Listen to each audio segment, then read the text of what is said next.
may nakita ako dito. Yung palang ginawa nila Gutesa, posible palang makulong. Kaya pala nagtatago, no? Oh, yung yung pagsisinungaling, under oath, mga kababayan. Di ba under oath si Gutesa noon? Oh, di ba nanumpa siya noon? Nanumpa, yan, nakataas yung kanyang kamay. Habang sabi, manunumpa ako na itong aking sinasalaysay o itong aking sinulat sa papel. Ewan ko kung maniniwala kayo na siya ang nagsulat niyan. Wala akong naniniwala dyan. Siguro si Marcoleta lang ho, tsaka yung si Gutesa, mga kababayan. No? Pinanumpaan niya yan eh. No? Ngayon, siguro kaya hindi na din ho pumunta doon mismo sa DOJ itong si Gutesa, mga kababayan, baka ipaulit sa kanya yung sinulat sa kanya. Baka sabihin, sige Gutesa, etong sinulat mo igigilid lang namin to. Tapos doon ka sa kabilang sulok, ang gawin mo, ulitin mo yung sinulat mo. Wala kaming pakialam. Siguro sabihin pa ng DOJ dyan, wala kaming pakialam dyan kung hindi magkakasunod-sunod. Basta, okay lang, tuloy-tuloy mo. Kahit mag-rumble-rumble pa yan, wala kaming problema dyan.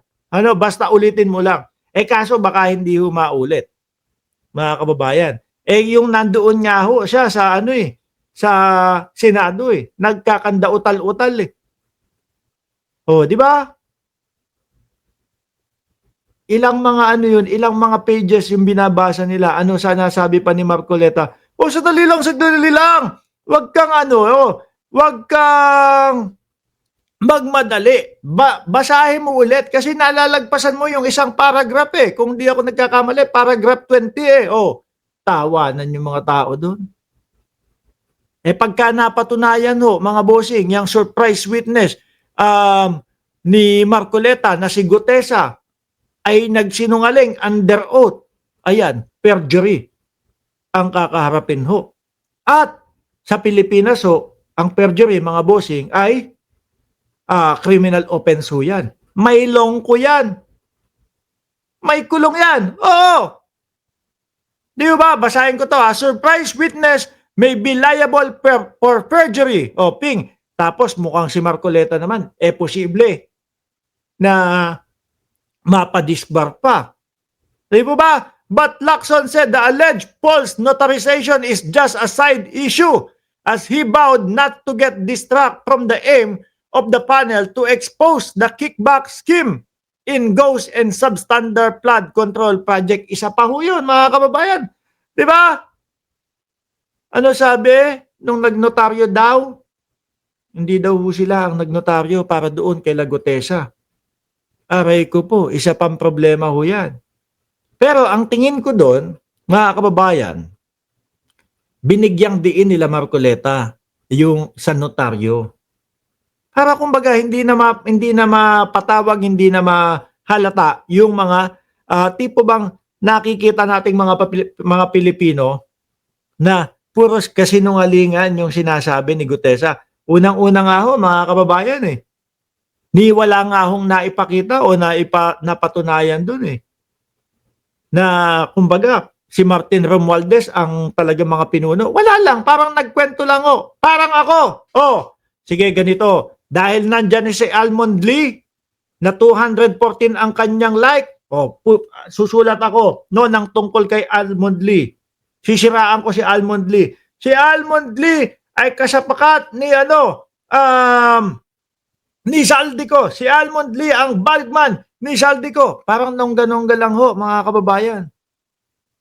Diba? Pero yung sasabi, paki-plus nga po sa screen, ito yung larawan namin, ito yung picture namin na kami po ay papanik doon sa lugar kung saan nakatira si Saldico.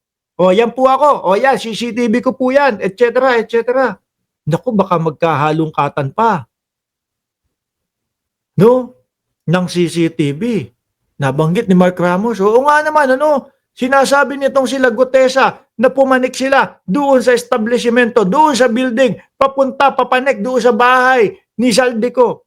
Bakit hindi kaya natin pahanap yung CCTV o kaya pa-check natin yung CCTV kung totoo ang sinasabi ni Gutesa? Kaso kapag kaya, mga kababayan, pumalpak at wala na nakita, malamang kulong tong si Gutesa. Kaya nga ho di ba? Hanggang ngayon hindi natin alam kung nasaan na Si Marcoleta parang, naku witness ko na to. Di ba ho, pagkaiingatan mo yan. Pagkaiingat-ingatan mo yan si Gutesa. Bakit to mga kababayan? Nako, ang target nila si Martin Romualdez yan ang taong nagtuturo kay Martin Romualdez na sabihin na mastermind si Martin Romualdez iingatan mo yan. Pero parang mga wala lang paki ngayon Di po ba? Isang beses tinanong si Marcoleta, dumaan siya, papasok doon sa Senate. Tinanong siya, nasaan na po si Gutesa? Wala na, nilagpasan niya na lang. Ayaw magpa-question mga kababayan. Pero tingin ko, dapat dito, ipahagilap na ito. No? Kaya lang baka sabihin naman ng mga DDS, naku, ayan na, hinahagilap na si Gutesa. Aanuhin na nila, pupwersahin na nila yan. Diba?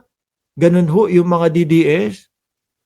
Tuloy, but Senate President pro tempore Panfilo Lacson said the alleged false notarization is just a side issue as he vowed not to get distracted from the aim of the panel to expose the kickback scheme, scheme in ghost and substandard flood control project. If it's proven that he lied, no, and that he did not face the notary public in the document, naku, isa pa yun. Yare, then he can be charged with perjury, which the committee can recommend it in report. Aray ko po. Nananahimik na kasi siguro, kasama mo ang pamilya mo, ewan ko kung ano yung pinag-iisip mo, bigla kang nakisama dyan. Bigla kang napaisip. Biglang napaisip, magtitistigo ako, laban kay Martin Romualdez. Minsan napapaisip ako hindi kaya binayaran to para magsalita ng ganon. Tapos masasabi pa, parang mga kasama sa grupo nung Sara Army. Sabi po ni Mami Pebbles Talakera yun, di ba? Kaya ngayon daw, yung pinagtataguan, bumalik na daw itong si Gutesa doon sa Sara Army. Na alam daw ni Chis Escudero. Na didelay lang ang kaso nila dahil kung sino-sino ang topic sa Senado. The former Marine credibility was put on question after lawyer Pechi Rose Espera, whose name and signature appeared as notary in the sworn affidavit, said her signature and notarial details were falsified and unauthorized. Ayun pa, isa pa yung laban nila, di ba? Di ba? Isa pa yung laban nila Marcoleta na yun. Ba't hindi na nila pinush? Hindi na nila isinulong yun. Kung mapapatunayan nila na nagsisinungaling, yung lawyer na yun, pwedeng madisbar din yun. Di ba? Bakit parang natahimik silang lahat? Sabi ni Scrimble, mas orig yung mga security na inabutan ni Gutesa, nagkapera yang si Gutesa. Yun din ang iniisip ko, mga boss chipamo sir.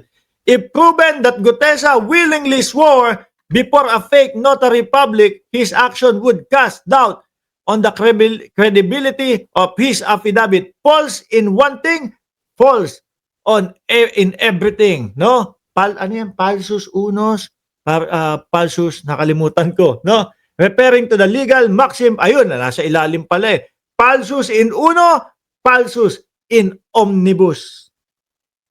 Pero hanggang ngayon, hindi pa din lumalabas si Gutesa. Tingin ko, hindi na... Tingin nyo, kayo. Tingin nyo, lalabas pa yan? O wala na? Feeling ko, wala na yan. Hindi na lalabas yan. Hindi na magpapakita yan, mga kababayan. Paano Yari siya No? May kalalagyan siya Baka nga, kung sino man, mga Poncio Pilato, na humimok dyan, na sumama doon sa kung ano-anong mga sasabihin doon sa Senado, baka yan pa yung mga nagpatago dyan. Sabi ni Patrick Joaquin, halata si Marcovitz, noong ini-interview siya, bakit tahimik lang siya? Hindi siya nag-demand na palitawin. Planado ginawa ni Gutesa, itinanim yan bagong-bago sa circle ng mga security